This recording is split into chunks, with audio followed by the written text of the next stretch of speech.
오늘 오전에는 이제 조금 시장이 불안정한 모습을 보이다가 오후에는 확실히 좀 만회를 해주는 모습이 나타났습니다.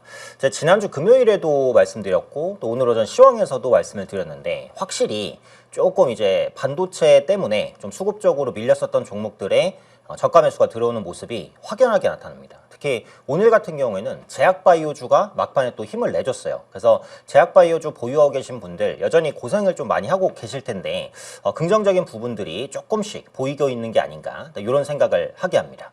그래서 제가 제목도 일단 바이오주 반격의 시간 이렇게 이제 물음표를 달았어요.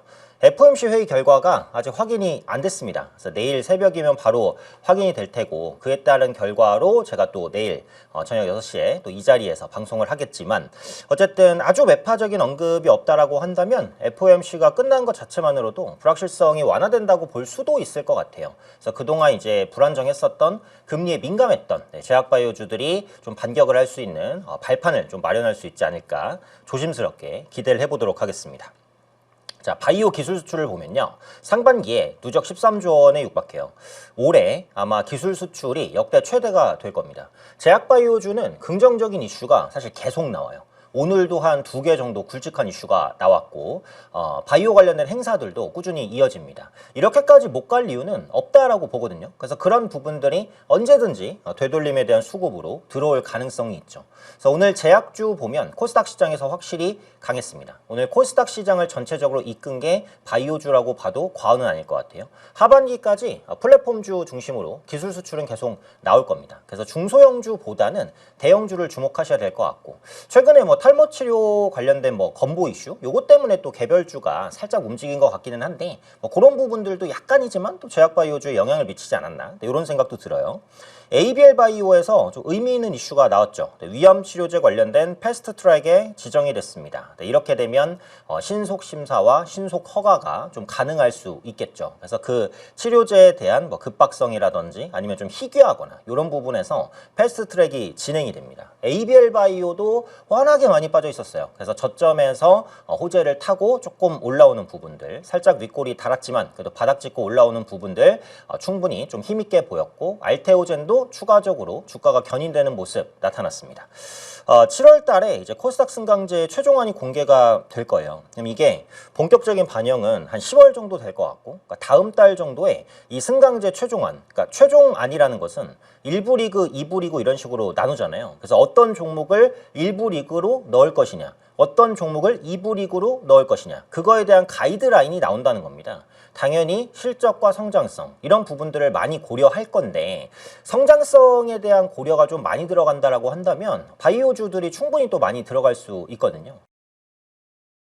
일부 리그로 분류가 되면 기관이나 외국인의 수급이 들어올 수 있는 가능성도 충분히 생각을 해볼 수 있습니다. 그래서 그런 부분들은 코스닥 지수의 견인에 영향을 미칠 수 있기 때문에 같이 꼼꼼히 체크를 해보시면 좋을 것 같아요.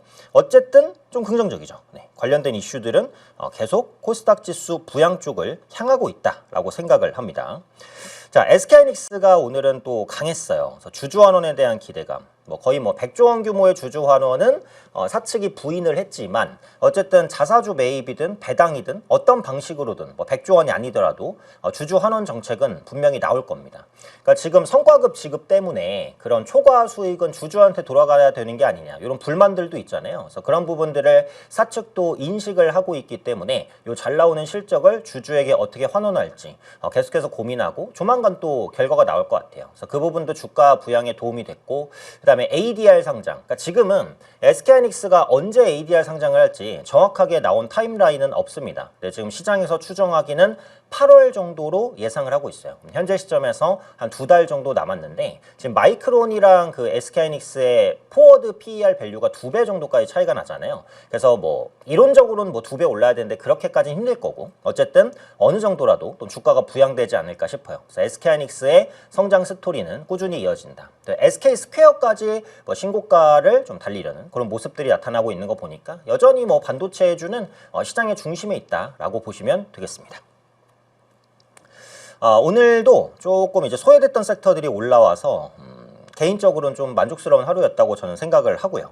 네, 바이오주, ABL 바이오 앞서 이제 이슈 말씀드렸고 D&D 파마텍 요즘에 변동성이 크긴 하지만 꾸준하게 괜찮은 이슈들 나옵니다.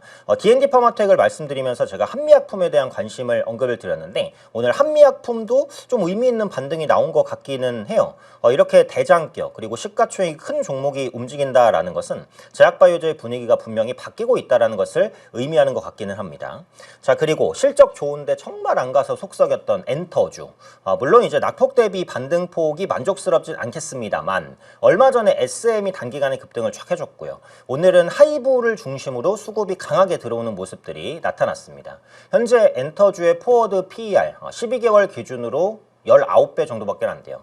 역사상 최하단 수준이고요. 올해도 굉장히 좋은 실적을 낼 것으로 보입니다. 그래서 BTS의 월드 투어 현재 진행 중이고 그리고 예전에는 이제 몇몇 아티스트에 대한 의존도가 높았지만 지금 엔터주를 보면 의존도가 한 아티스트에만 너무 치중되진 않아요. 물론 뭐 하이브를 놓고 보면 BTS 매출이 압도적이고요. 그건 맞습니다. 근데 이제 비교적 신인이라고 할 수 있는 아일리시라든지 코르티스라든지 이런 신인 그룹들의 선방도 절대 이제 그 무시할 수가 없거든요. 제가 코르티스에 대해서는 예전에 한번 또 말씀을 드렸고 앨범 판매가 100만 장 돌파. 그래서 아일릿의 이번 신곡도 지금은 아마 활동이 종료됐을 텐데 상당히 좋은 성과를 냈습니다. 중독성 있는 노래거든요. 그래서 신인 아티스트와 기존 아티스트가 같이 성과를 낸다는 것은 엔터주의 실적 안정성을 분명히 높이는 요인이라고 생각해요. 그래서 엔터주도 현재 위치에서는 충분히 추가적으로 주가가 견인될 가능성은 열려 있다라고 생각합니다. 자, 철강주를 제가 어제 상담을 드릴 때 이제 조금씩은 상방이지 않을까 이런 말씀을 드리기는 했는데 오늘은 아주스틸, 하이스틸, 넥스틸 그러니까 강광 관련된 종목군 중심으로 움직였어요. 그러니까 여러 가지가 있는데 일단은 뭐 조선에도 어느 정도 관련이 있고요. 근데 좀 재건에 관련이 또 크겠죠. 왜냐면 그러니까 이란 재건 작업에 본격적으로 들어가면 그 규모는 400조에서 500조인데 지금 이란 혹은 이란 주변국이 피해를 받은 시설들이 대부분 에너지 시설, 뭐 교량 시설 이런 것들입니다. 여기에 공통적으로 철이나 강광 같은 게 많이 들어가죠. 그래서 복구를 할 때도 그 부분에 대한 수요가 견인되지 않을까 그런 기대감들이 있는 것 같아요. 근데 이렇게 스틸 붙은 종목들은 대부분 시가총액이 크지 않고 변동성이 크잖아요. 그래서 저는 이게 철강 업황에 대한 그 기대감으로 좀 연결될 수 있지 않을까 이런 생각도 들어요. 근데 철강주를 말씀드리면서 언급드렸던 게 그 휴머노이드형 철강 수요 회복도 있을 수 있다라고 말씀을 드렸고 그다음에 전방 사업이라고 볼 수 있는 자동차, 건설, 조선이 전체적으로 업황이 나쁘진 않고 그러니까 중국의 공급 과잉은 어쩔 수 없어요. 네, 그것은 좀 디폴트로 두되 데이터 센터형 철강 수요도 늘어날 수 있다라는 말씀을 한번 드리기는 했어요. 그러면 대형주는 투자 관점으로 바라볼 수 있는 부분들이 생기고 있다 이런 판단은 합니다.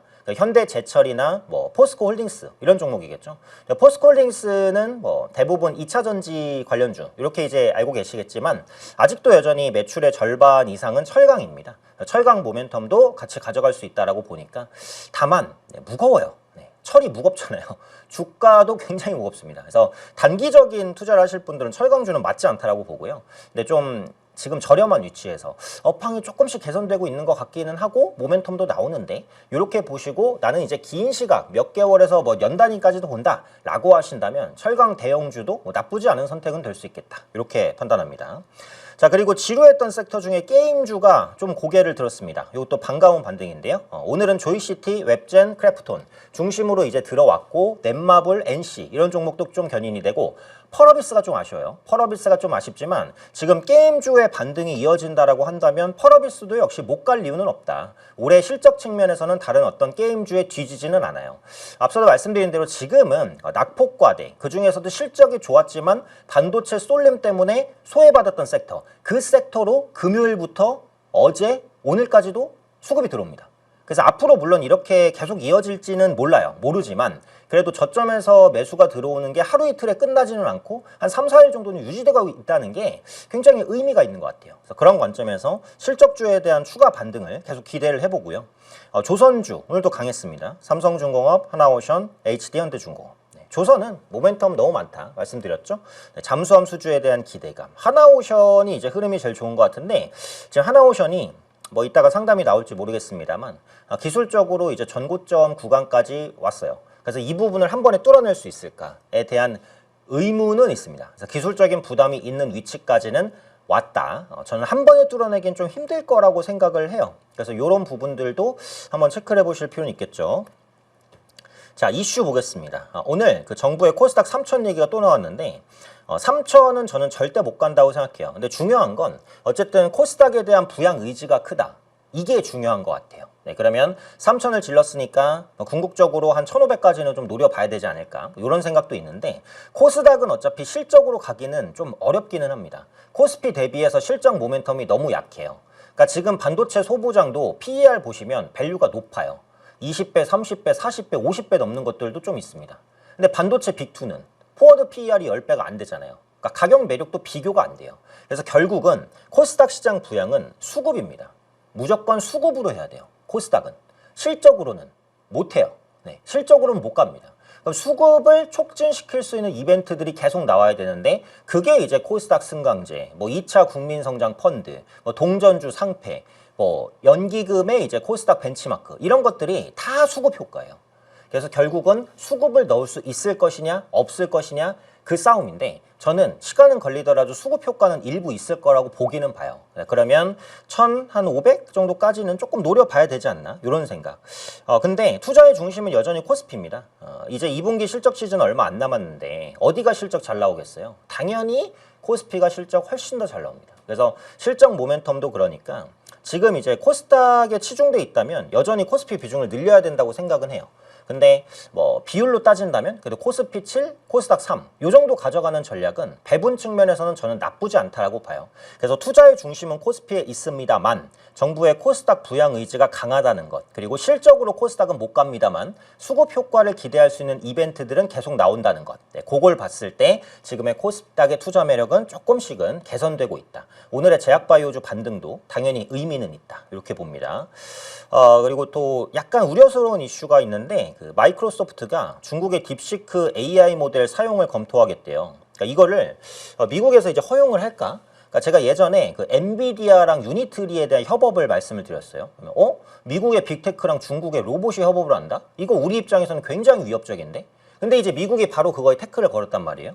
근데 오늘은 또 MS에서 중국 딥시크랑 또 사용을 한다? 그러니까 이게 미국의 두뇌와 중국의 하드웨어가 만날 때 우리에게는 굉장히 위협적입니다, 이거는. 그런데 이게 그 트럼프 대통령의 중국 견제 의지가 강하기 때문에 중간에서 이게 막히고 그래서 이제 빅테크들이 우리를 좀 더 선택할 가능성이 높아지고 이런 부분들도 있는 거거든요. 그러니까 기술력에선 우리가 중국이 앞서고 있다고 하더라도 가성비로 앞서기는 어려워요, 중국을. 어떤 식으로든 쉽지가 않거든요. 그래서 이런 이슈들은 계속 경계해 볼 만한 이슈기는 합니다. 결국 MS가 이런 입장을 밝혔기 때문에 미국 정부에서 이걸 어떻게 딴지를 거는지 그런 부분들도 한번 눈여겨보셔야 될 것 같아요.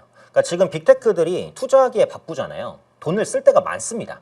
그러다 보니까 좀 가성비가 있는 쪽을 계속 노리는 것 같기는 해요. 그게 이제 중국 업체와의 협업으로 진짜 가시화가 된다면 이거는 국내 하드웨어 업체에는 조금 위기일 수도 있겠다. 그래서 이게 미국 정부의 반응들 한번 보실 필요가 있을 것 같고요. 자, 그리고 케빈 워시 한번 보겠습니다. 네, 첫 FOMC 회의. 지금 모든 게 다 여기에 달려 있다라고 해도 과언이 아닙니다. 일단 좀 매파적인데 어떤 결과를 낼까요? 일단은 동결이라고 보고 지금 컨센서스는 제가 아침에 시황에서도 말씀드렸지만 아리까리합니다. 그러니까 올해 내내 금리는 동결이다. 이게 첫 번째고 올해 안에 하반기 한 차례 금리 인상이 있을 것이다. 이게 두 번째인데 이 두 가지 의견이 팽팽해요. 그래서 지금 케빈 워시의 그 FOMC 이후에 요게 그 가시화가 된다는 건 이번 FOMC 보니까 올해 금리 인상 없을 것 같네 라든지 아니면 한 차례 정도는 인상이 있을 것 같네 라든지 그러니까 둘 중에 하나로 확실해지면 시장은 어쨌든 뭐 단기 흔들림이 있다고 하더라도 안정을 찾을 거라고 보고 근데 케빈 워시가 이런 말을 했어요. 시장과 과도하게 소통하는 게 좋지 않다. 그런 말 했다는 것은 이번 FOMC에서도 뭔가 애매한 태도를 취할 가능성이 있다라는 거거든요. 그래서 그런 부분들을 또 생각해 본다라고 한다면 이번 FOMC가 오히려 혼란만 주는 게 아닌가? 그런 생각도 있어요. 그래서 일단 결과를 예측할 수가 없기 때문에 그 결과는 또 내일 제가 이 시간을 통해서 한번 점검을 해보고 시장 방향성도 한번 추정을 해보도록 하겠습니다.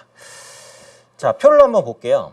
제가 말로는 계속 이런 말을 했죠. 그러니까 기아가 싼데 이 로봇 얘기입니다. 기아가 싼데 현대차나 현대모비스보다 모멘텀은 밀린다. 뭐 그런 얘기를 자주 했는데 요 표를 보시면 어떤 부분인지 대충 감은 와요. 자, 보면은 그 현대차와 기아의 연간 연구 개발 지출액이잖아요. 자, 보시면은 현대차가 기아보다 연구 개발 관련 지출액이 훨씬 더 큽니다. 네. 그리고 연구 개발 지출 비용 내에서도 현대차의 자산화 비중이 더 높습니다. 그러니까 개발이나 R&D 부분이 현대차 중심으로 이루어진다는 거예요. 기아보다는. 자, 그리고 현대차의 높은 연구개발 자산화 비중으로 인한 연간 무형자산 상각비의 격차도 큽니다. 그러니까 무형자산도 이제 현대차가 훨씬 더 높게 평가를 받고 있다라고 볼 수 있고요. 지금 로보틱스 관련 임원을 보시면은 여기 현동진 상무, 뭐 김영훈 상무 이렇게 돼 있잖아요. 로보틱스 랩장, CX 팀장, 구매실장, 실장, 개발실장, 사업실장 다 로보틱스죠. 네. 근데 요 임원들이 대부분 다 어디 소속이다? 현대차 소속입니다. 네. 그래서 기아가 상대적으로 못 가는 이유는 있어요. 근데 그럼에도 제가 기아를 좋아하는 것은 이제 밸류 때문이다. 자주 말씀을 드렸죠. 그래서 그 차이가 나는 이유는 있습니다. 네. 괜히 싼 건 아니에요. 싼 이유가 있는 거고. 자, 그리고 LG에 대한 설명을 간단히 한번 보겠습니다. 요즘에 LG가 급락 이후에 반등 활동 말동 하잖아요. 근데 여전히 저는 지주회사 LG를 비롯한 뭐 LG CNS라든지 이런 종목군들은 괜찮다고 봅니다. 성장성 대비 과도하게 밀렸다고 보기 때문에 재반등을 한번 기대를 해보고요. LG전자는 휴머노이드 지능을 고도화하기 위한 전용학습 공간, 로봇 데이터 팩토리를 국내 최초로 구축한다. 라고 했고, 데이터 팩토리는 로봇이 스스로 움직이고 작업에 필요한 물리 데이터를 생산, 검증하는 장소입니다. 그래서 로봇 관련해서 굉장히 진심으로 다가가고 있는 게 LG다라는 부분이고요. LG CNS는 휴머노이드와 셔틀 로봇을 연계해서 LX 판토스의 물류센터 업무 전 공정 자동화를 검증할 예정입니다. 그래서 LG CNS도 로봇 관련된 두뇌, 그리고 시스템, 그리고 데이터 이런 부분들을 학습하면서 써먹기 위한 LG그룹에서 중점적인 역할을 하기 위한 이런 전략들을 계속 진행 중이다. 그래서 LG 관련해서도 긍정적인 이슈들이 좀 꾸준히 나오고는 있어요. 현재 급락 이후에 방향성을 좀 타진하고 있는데 좀 지루함이 현재 있을 수도 있겠지만 궁극적인 방향성은 좀 상방적으로 한번 기대를 해봅니다. 그리고 하나오션 얘기가 요즘에 많이 나와서 밸류체인, 그 한국형 차기 구축함, 그러니까 이게 한국형 이지스함이거든요. 여기에 밸류체인이 어떻게 엮여 있나 한번 볼게요. 그러니까 이걸 보려고 하는 건 그 이지스함이 돈이 엄청 듭니다. 몇 조 원, 한 7조 원 정도. LNG선이 고부가 선박이잖아요. LNG석이 한 척에 한 4천억 정도, 5천억 이렇게 하거든요. 근데 이지스함은 7조 정도. 그러면은 이거 한 대가 LNG선 10대 가격을 넘습니다. 부가가치는 어마어마하다라고 보시면 돼요. 그래서 밸류체인으로 엮인 업체가 움직일 수 있다. 요즘에 살아나는 게 하나 에어로스페이스, 굉장히 좋죠 분위기. 가스터빈 패키징과 MRO 담당하고요. STX 엔진도 관련 밸류체인입니다. 함정용 디젤 발전기. 하나 시스템, CMS, MFR, 동원 마스트. 그다음에 이제 해공 등등등 홍상어 이런 무기체계. 그래서 LIG 디펜스 앤 에어로스페이스까지. 이렇게 하나 오션의 밸류체인. 그래서 KDDX가 워낙에 이제 상당히 비싼 이지스함이기 때문에 관련 밸류체인 업체들이 주목받을 가능성은 있어요. 그래서 이런 부분들도 참고로 한번 생각해 보시면 좋을 것 같아요. 자, 여기까지 한번 보고 그다음에 요거 보겠습니다. 넥스트레이드에서의 움직임들 보면은 삼양컴텍, 그러니까 이게 이제 방산 모멘텀이 있잖아요. 그래서 방산 모멘텀으로 올라가는데 방산주의 상승이 조금 더 이어질 수 있을지에 대한 힌트를 좀 제공하고 있고요. ST가 이제 어닐링 이슈가 나왔어요. 그러면서 넥스트레이드에서 조금 올라가는데 HPSP랑 이오테크닉스가 변동성이 엄청 커졌죠. 근데 요즘에 다시 한번 좀 바닥을 잡고 재상승을 시도하지 않을까라는 생각들. 반도체 소부장 중에 장비가 가장 다이나믹하다가 요즘에 소재랑 부품까지도 견인을 좀 해줍니다. 그래서 반도체 소부장에 대한 관심은 계속 필요할 것 같고, 범한 퓨얼셀, 요게 그 SOFC인데 또 잠수함에 또 포커스가 있어요. 이게 지금 그 잠수함 수주 기대감 있잖아요. 그거랑 같이 연동되는 것 같고, 미래에셋증권이 오랜만에 넥스트레이드에서 살짝 좀 올라와주고, 한양증권도 증권주 일부 상승들도 살짝 나오고요. 그다음에 제약바이오, 개별주, 그리고 앞서 말씀드렸던 강광 관련된 넥스틸. 그래서 오늘 장중에 좀 강했던 종목 이외에는 이제 반도체, 소부장, 그리고 잠수함, 그리고 증권주 요 정도가 넥스트레이드에서 움직입니다. 그래서 내일까지 이런 흐름들이 연속될지 아닐지 한번 좀 지켜보셔도 투자 포인트가 되지 않을까 이런 생각이 듭니다.